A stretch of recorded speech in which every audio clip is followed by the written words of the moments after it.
Caros alunos, vou fazer um exercício extremamente interessante para vocês verem.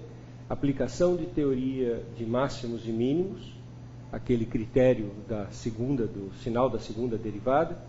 E vou mostrar como que isso permite você fazer algumas considerações e ter alguns insights sobre o gráfico desta função, que é uma função de quarto grau. A pergunta do exercício é: ache os pontos críticos e classifique-os. Classificar um ponto crítico é dizer se ele é um ponto de máximo local, de mínimo local, e eventualmente, se você conseguir analisar, se ele é um ponto de inflexão, aquele em que muda a concavidade. Mas basicamente é dizer se ele é de máximo ou de mínimo. Como é que a gente faz para fazer isso? É o teste da segunda derivada. Tem duas etapas. Primeiro, vamos achar os pontos críticos calculando a primeira derivada igualando a zero. Aí você vai obter os pontos críticos. Tendo os pontos críticos, você vai olhar a segunda derivada e olhar o sinal da segunda derivada nos pontos críticos, e aí isso decide se ele é máximo ou mínimo. Vamos ver, então, todos os passos. Primeiro passo, calcular a primeira derivada. Então, a derivada da função é essencial nessa análise de pontos críticos. A derivada dessa função é φ' de x, abaixo o expoente, 12x à terceira, menos 3 vezes 8, 24x ao quadrado,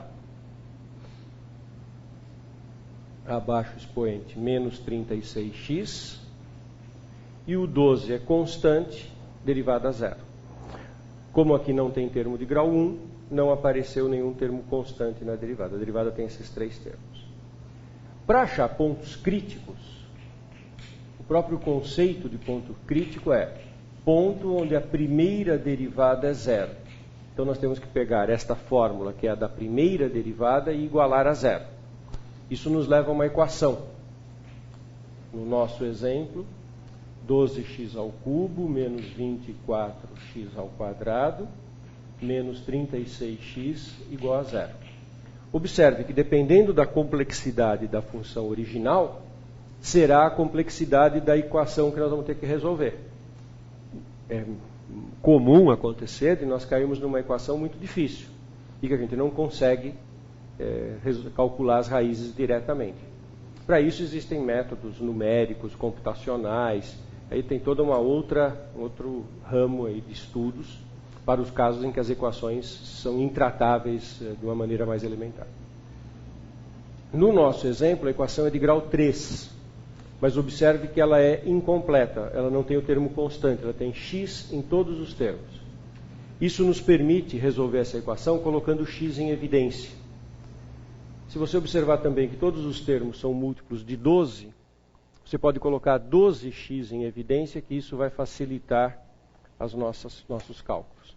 Então, colocando 12x em evidência, as contribuições são x ao quadrado menos 2x menos 3 igual a zero. Como eu coloquei um x, abaixo um expoente em cada x. x3 vira x2, x2 vira x e x vira constante. E o 12 em evidência também. Ok? Esse produto igualado a zero se desdobra em duas possibilidades. X igual a zero ou x2 menos 2x menos 3 igual a zero.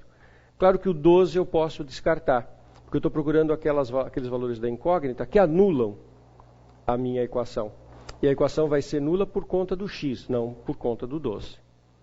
X igual a zero, então, já é uma das raízes, é um dos pontos críticos.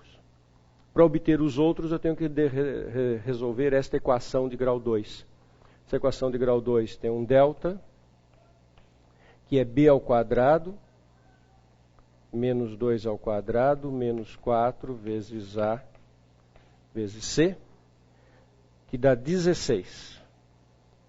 4, e aqui menos com menos mais 12, 16. Os valores de x são dados pela fórmula menos b mais ou menos raiz de delta sobre 2a. Menos b é 2, mais ou menos a raiz de 16, que é 4, sobre 2a, que é 2. Então, são dois valores de x. Com o sinal de mais dá 3, 6 sobre 2. E com o sinal de menos dá menos 2 sobre 2, menos 1. Então, os pontos críticos desta função são 3.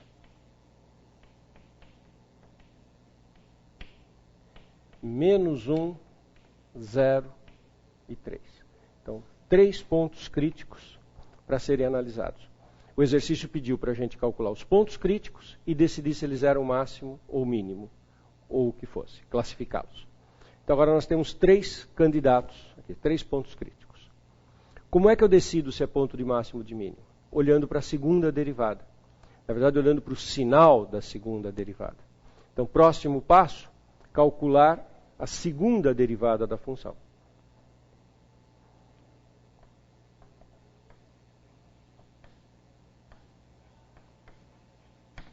A segunda derivada é derivada da derivada. Abaixo o expoente, 36x².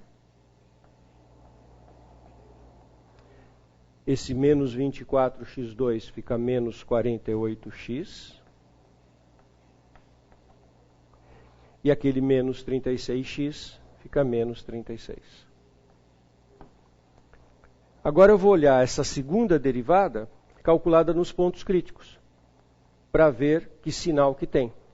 Então, segunda derivada calculada em menos 1.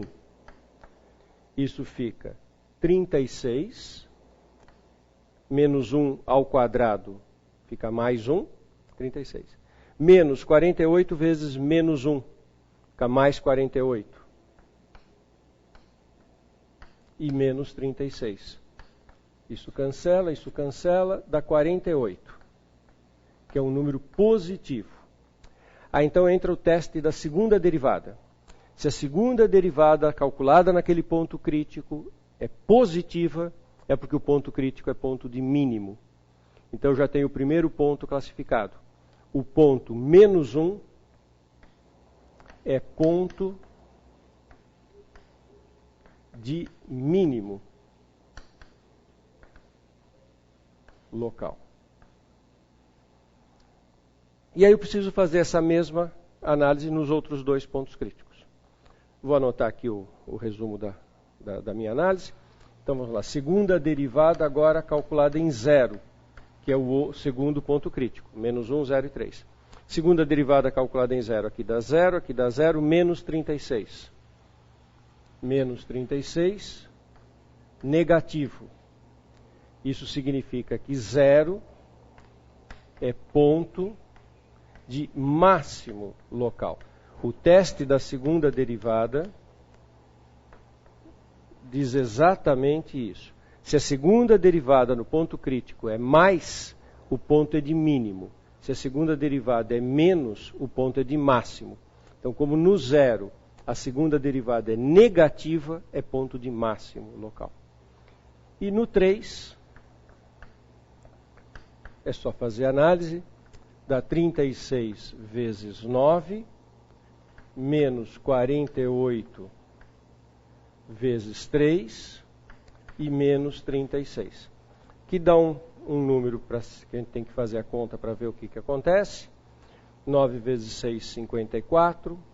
Bom, 5. 3 vezes 9, 27.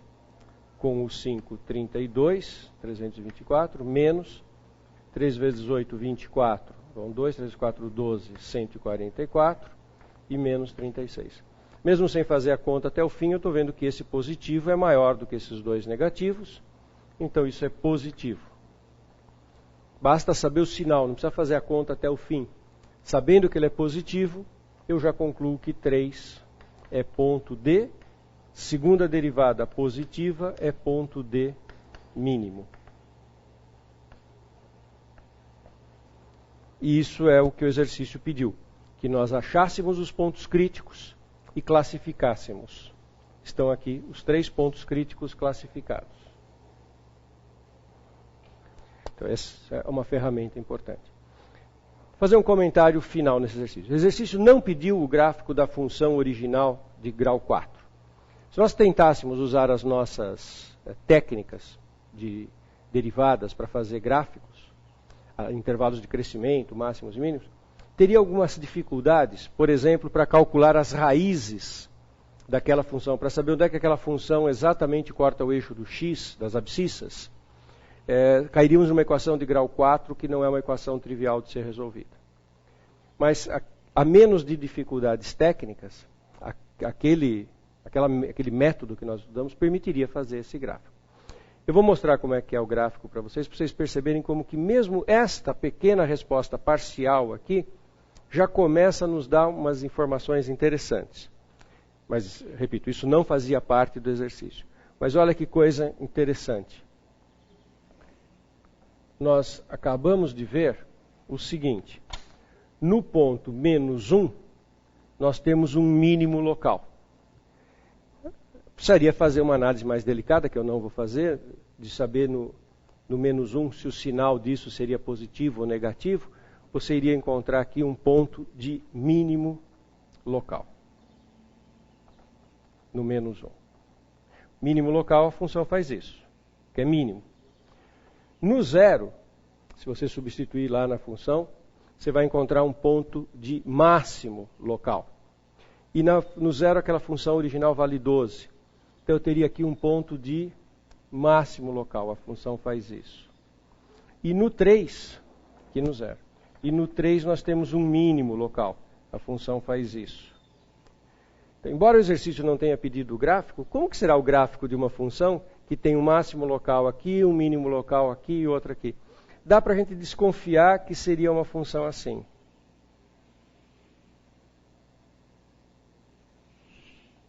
E isso está corretíssimo. Esse é o gráfico típico de uma função de quarto grau, e em particular dessa nossa. Dificuldades seriam calcular os valores exatos onde ela corta o eixo. Isso daria um trabalho adicional, por isso que não fazia parte do enunciado. Mas é bonito que só o fato de sabermos dos máximos e mínimos já dá uma insight de que aquilo é assim. E uma outra coisa que eu vivo comentando. Embora a gente não vá ensinar isso para os nossos alunos de ensino médio, nós sabermos que uma função de quarto grau tem esse comportamento, que nós temos ferramentas para entendê-los, nos torna professores muito mais seguros, muito mais autônomos, muito mais poderosos para lidar com a matemática que a gente de fato está ensinando para os nossos alunos. Nos torna muito mais capacitados o conhecimento dessas técnicas. É bonitinho esse exercício, não foi?